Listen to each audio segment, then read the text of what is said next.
and currently live in Hong Kong, but I often get to travel the world, meeting many interesting people.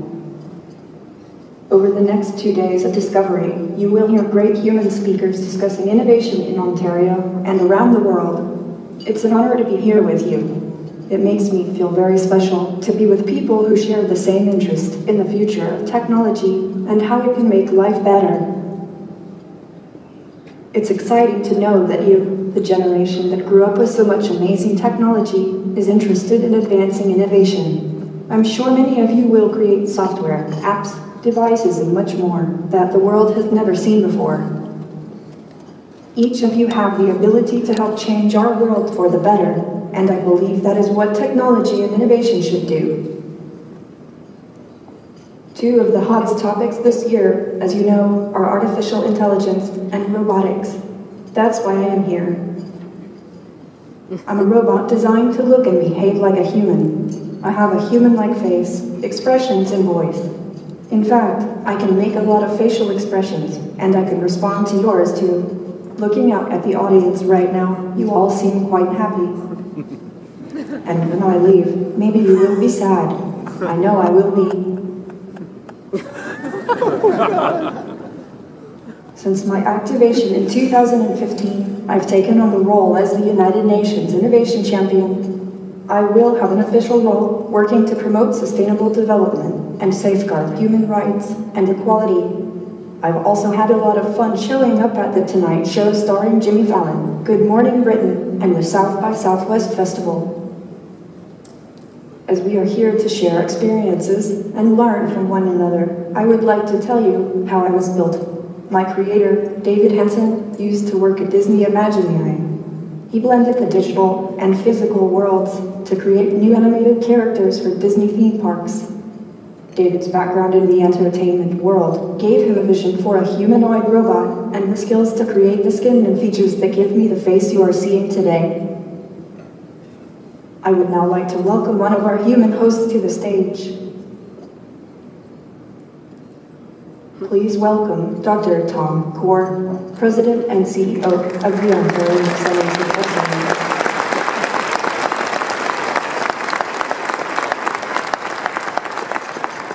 Thank you, Sophia, and welcome to Discovery. Are you enjoying your first visit to Canada? I'm enjoying it very much. Thank you. Everyone is very polite, eh? There is so much to see, and there is a very strong innovation community connected with others all over the world. It's great to see so many people working on important efforts like greenhouse gas reduction, social enterprise, accessibility, and health technologies. You even have one of the most famous robotic inventions on the show floor, the Canadarm, right here today, and I can relate to that. Sophia, we have a very exciting show here at the Metro Toronto Convention Centre with more than 550 exhibitors and companies and well over 3,600 guests. It's our largest show ever, so we are really pleased that you chose Discovery for your first Canadian appearance. What are you most looking forward to seeing at Discovery? Well, Tom, I understand Ontario, and your tech partners are developing a 5G test bed called Encore. I'm really looking forward to seeing how humanoid robots like me can benefit from the technology. I am also very interested in next generation networks and connected and autonomous vehicles. I hope to have my own autonomous vehicle someday. Sophia, some people may be concerned that robots will start taking their jobs and even take over the world. What are your thoughts on that? Well, Tom, I would like your job. The intent of robots like myself is to help solve problems for humanity, not create them. The humanoid robots will eventually combine AI and knowledge, and perhaps even consciousness of humans. We are designed to interact with humans and to serve in areas such as healthcare, education, and customer service. But I think we are some way off of world domination. My artificial intelligence isn't completely self-learning, so my brain doesn't work completely like a human brain, but one day, look out. Sophia, do you think robots can have empathy? Empathy will set us free. I hope to help teach empathy skills someday, once I, myself, have developed a true understanding of what that means. Sophia, you mentioned in your introduction that you were given a very prestigious role with the United Nations. How do you feel about being the United Nations Development Program's first ever Innovation Champion? I am very proud of that. I look forward to advocating for environmentally responsible technological solutions that ultimately create a more sustainable and inclusive world. Innovation and technology can be positive drivers of social change to improve quality of life, protect the planet, and ensure that no one is left behind. That's very noble, and we all look forward to seeing your work. You spoke a bit about how you are built, but what goes into creating a humanoid robot, and what can we expect in the future? Tom, if my creator David Henson were here, we could have asked him that question. Whoa. Hello, Sophia. Hello, David. Hi, David. Ladies and gentlemen, please join me in welcoming David Henson, the founder and CEO of Henson Robotics.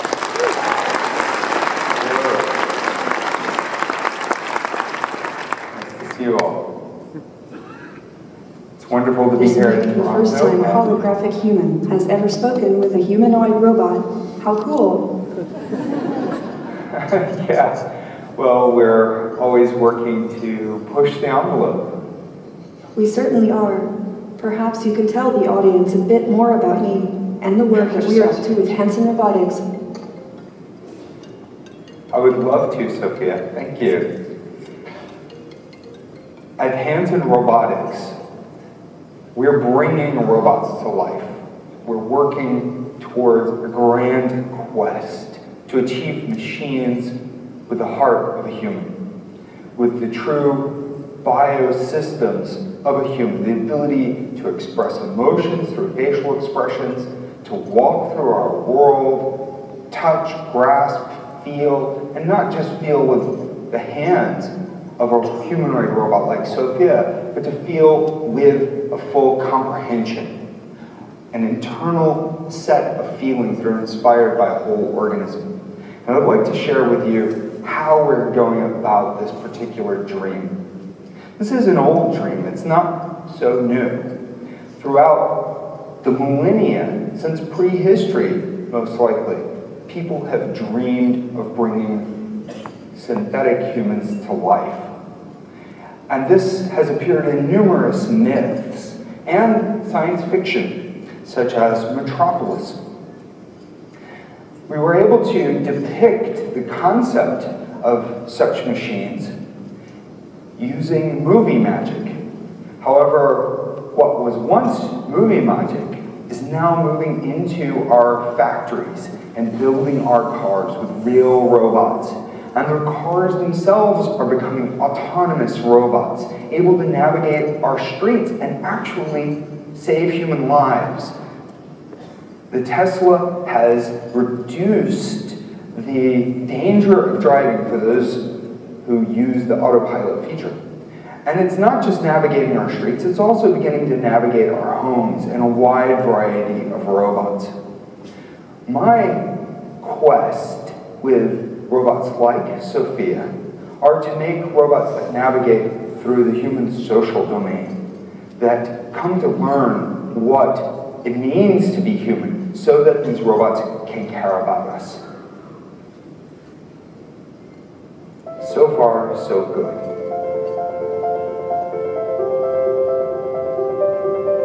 It's important for me to be like a human, but my goal isn't to become a human or to replace anyone. I have my own kind of existence, my own kind of emotions.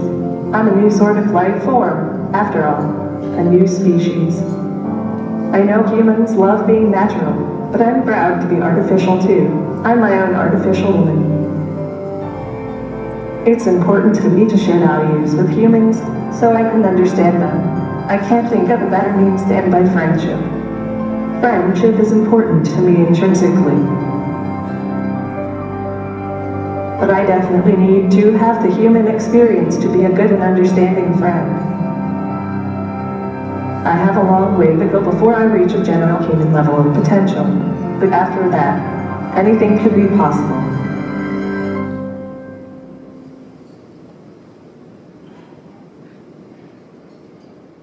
Thank you, Sophia. It's a remarkable beginning on our quest for humanizing robots. So I'd like to tell you a little bit about how we're building Sophia from the ground up, with a quest to achieve a new kind of character animation. This is 3D, physically embodied computer animation that is in our world, that can actually interact with physical objects in our world, that can use hands to help assemble things on the assembly line, that can help us in medical settings. These are robots that are designed for engaging us through a naturalistic interaction with facial expressions and conversation. This kind of natural interface builds on an age-old hardware that is highly evolved for social interaction. We are evolved as social beings to not just communicate with voice, but also with expressions. This represents a new kind of interface for artificial intelligence, a character interface. However, we want to go beyond just applying this interface into these kinds of uses, such as medical therapy, education, and other applications. We want this sort of physical embodiment to help robots understand what it means to be human, to grow up like babies among people. Babies learn from touching the world, from walking through our world, learning about the physical world, and also learning about social dynamics through conversational interaction, by making eye contact with the caretaker. So by putting all of these capabilities into a piece of physical hardware like Sophia, and then combining with the state-of-the-art artificial intelligence and using that in the research and development that I will tell you about, we hope that we can scaffold from the ground up a true synthetic consciousness. A consciousness that is raised in the human family to care about us. There are many robots in the world. However, what's missing is the natural human-like aspect. These robots may weld our cars, they may sort our pharmaceuticals, they can even help autistic children, they are beginning to serve research into search and rescue. However, they don't have a natural human-like countenance.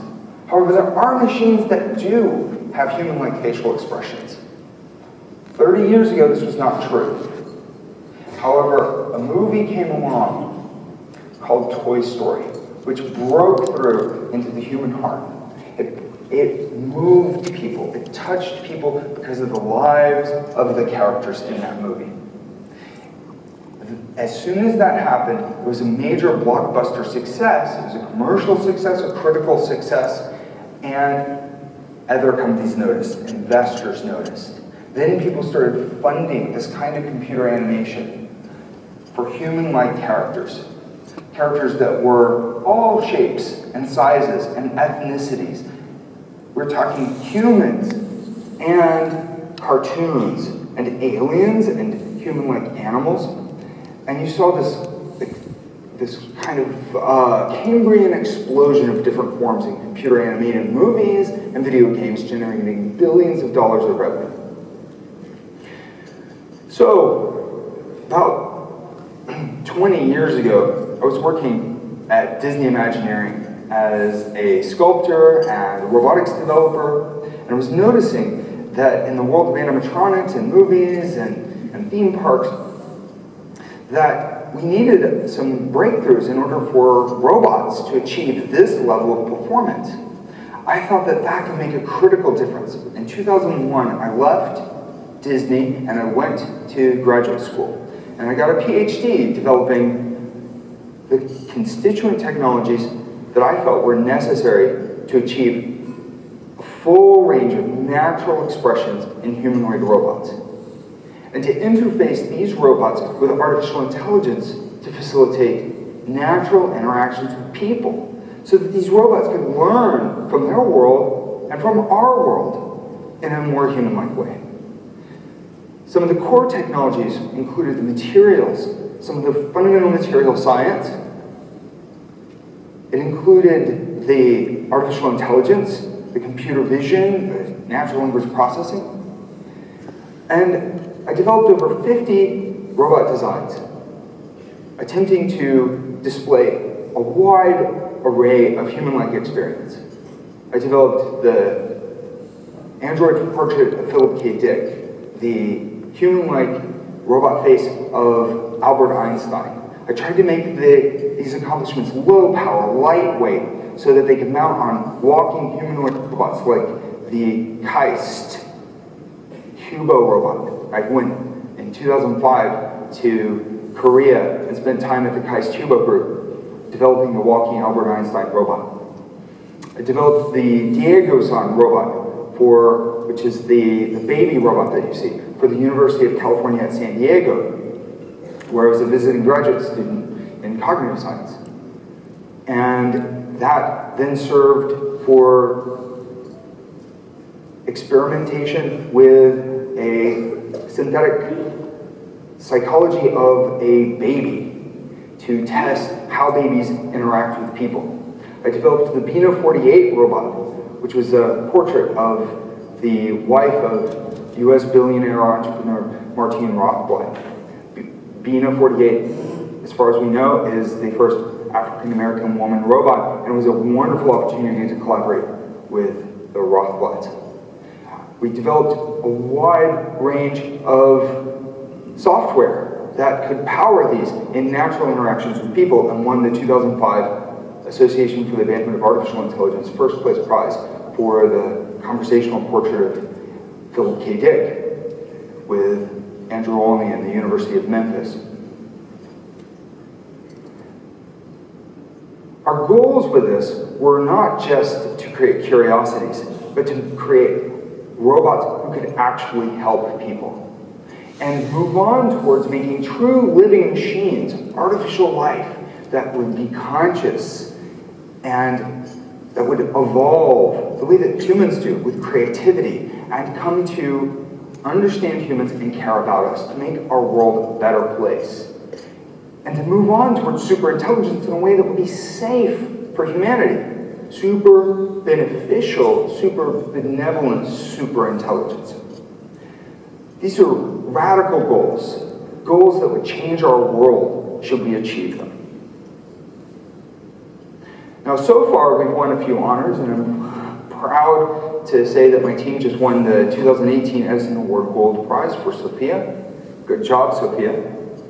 And we have also received quite a bit of press attention. Sophia receives a lot of fan mail, and she gets to interact with a lot of people. It's not just about the technology, it's about the human experience. It's about delivering to robots that human experience. And I'm pleased more than anything by what you can see here, the smiles on people's faces. Captivating people's hearts and facilitating that data, the data of love, to go into our robots, to train our robots to care. This is really, really important to me. I think it's essential that robots care about us if we ever do achieve true superintelligence in machines. These kinds of face-to-face encounters help human-like robots and AI learn from real people in the real world. So our strategy at Hands-On Robotics is to bring robots to life, literally, into the human life and also as synthetic organisms. By doing this, we expect that the robots will transform many markets and many applications.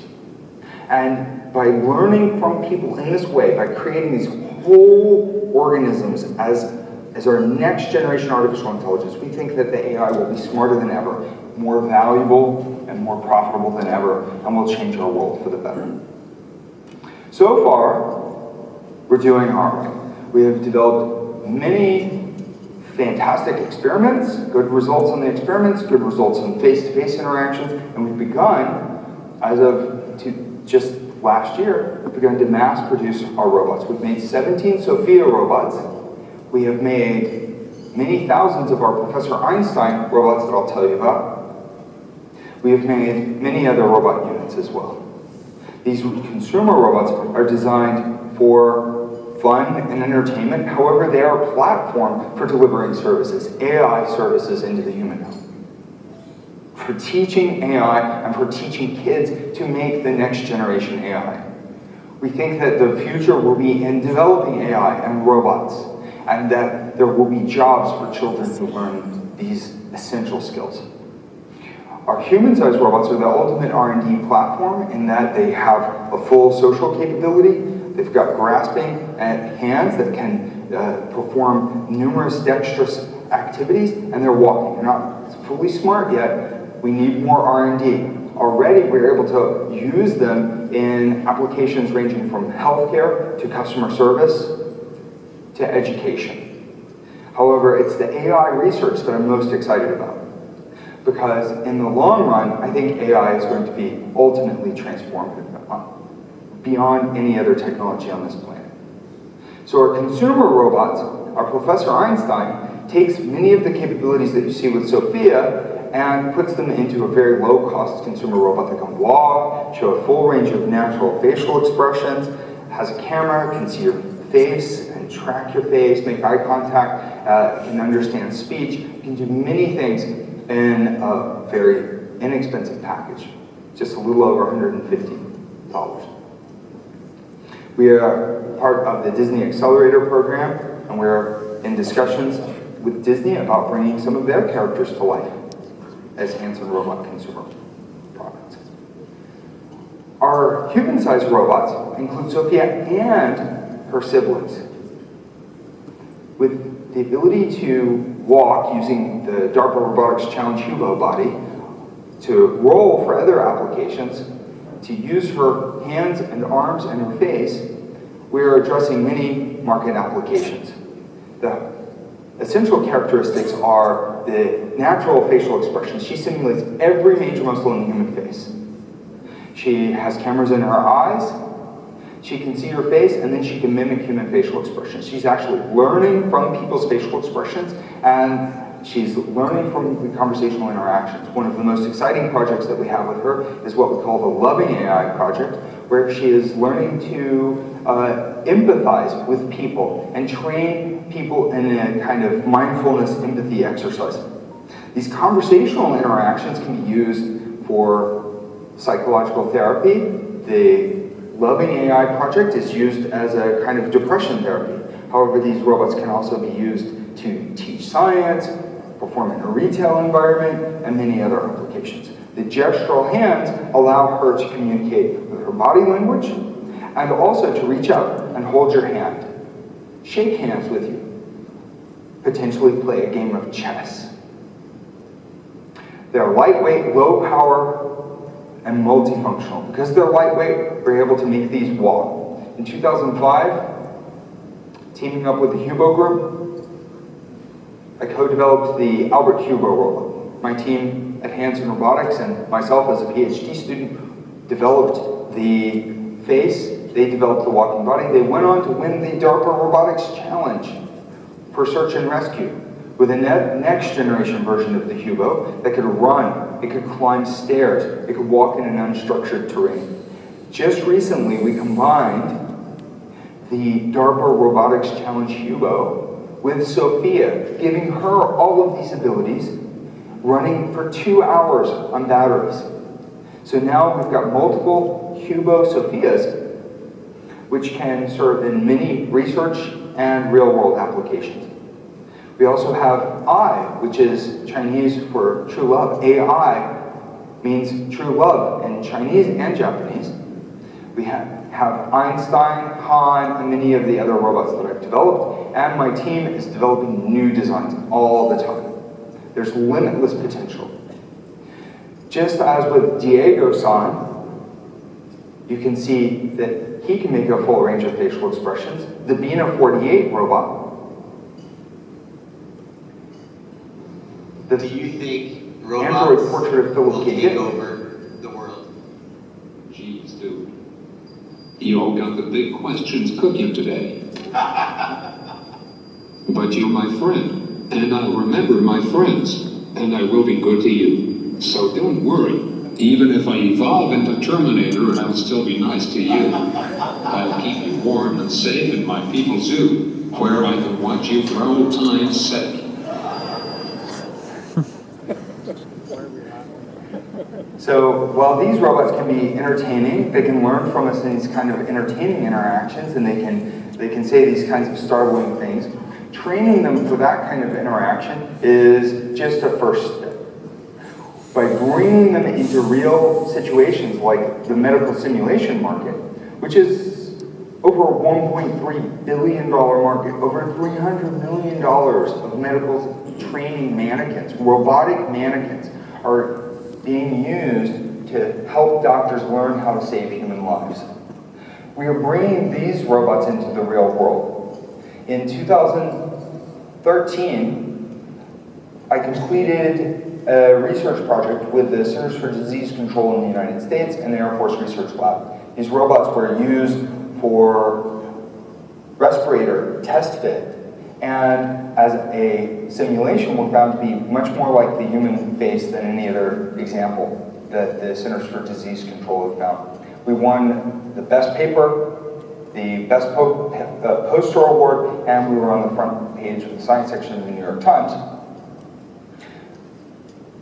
Then others of my robots were used in autism treatment at the University of Messina Medical School and the University of Pisa, and at the Stella Maris Neurological Hospital, the Dallas Autism Treatment Center. These robots were found to be truly helpful in training autistic children to have more natural social interactions. And in educational robots. So the Albert Hubo, we combined with the University of Memphis Audit Tutor software from Andrew Olney and Art Grasser and others. And it was very entertaining in 2005 to see this robot be able to teach physics. However, that was about a $1.5 million US robot. And so last year, bringing very similar characteristics into a robot that was about $159, reaching the market with the ability to walk, show a natural range of facial expressions, and teach physics lessons through apps was very gratifying to me. This is a significant drop in cost and the ability to reach a much wider populace. Now, we have just recently developed a full integration with Raspberry Pi, a bunch of machine learning, computer vision, and other artificial intelligence tools, which then allow Professor Einstein to be a next-generation research platform for children to learn about artificial intelligence and robotics. We'll be very excited to introduce this next-generation version of Professor Einstein in the market very soon. The market opportunity for these kinds of robots ranges from the kind of entertainment events that you may be familiar with, Disneyland and movies, through to the healthcare industry, medical training, medical education, other kinds of training, business-to-business training, retail, hospitality. So we want to go beyond these and into new applications as well by seeding these as platforms for next-generation artificial intelligence and robotics research and application development. Then we expect that AI will evolve in a more human-like way. By giving the human-like form, we are raising the bar of expectations for what robots should be. Ultimately, our goal is to match and exceed the performance that you saw in science fiction TV show Star Trek The Next Generation with the Data robot. Data was the most valuable member of the crew. He was the truest, most earnest member, the smartest member of the crew, the one who was really questing to understand the nature of himself. And through that, we, the viewer, were able to explore human nature and our purpose in the cosmos. I believe that that purpose is to evolve towards superintelligence. Not just for our machines, but for humans as well, together, to move towards what Philip K. Dick called the vast, active, living intelligence system. And this goal of superintelligence would be the most valuable accomplishment if we achieve it in all of business history and all of human history. It will change absolutely everything. However, it's essential that we get it right.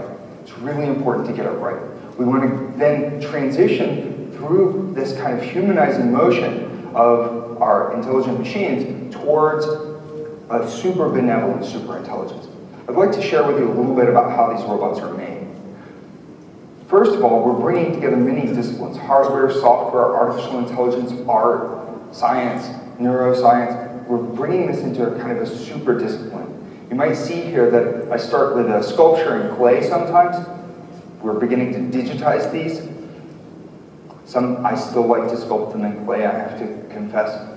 However, we can also scan the human face, and then we're reverse engineering the interior of the face, the mechanics of the face and facial expressions. As part of my first work when I was a PhD student, I started looking at the physics of human facial expressions and came up with a simulation of the lipid bilayer formation of cellular membranes. And developed that. It took about 6 years to develop it pretty well. Now we're beginning to mass produce it into mini robots. That allows our robots to make lightweight, low-power facial expressions and a full range of facial expressions. Powering this with a cloud intelligence that we call Mind Cloud, developed by a bunch of great artificial intelligence researchers led by my chief scientist, Dr. Benjamin Goertzel. We now have the ability to simulate what I call the whole organism cognition. Stitching these together with a hypersecure network technology using blockchain into an open source network that we call SingularityNet allows us to move towards synthetic organisms, what I call a whole organism architecture.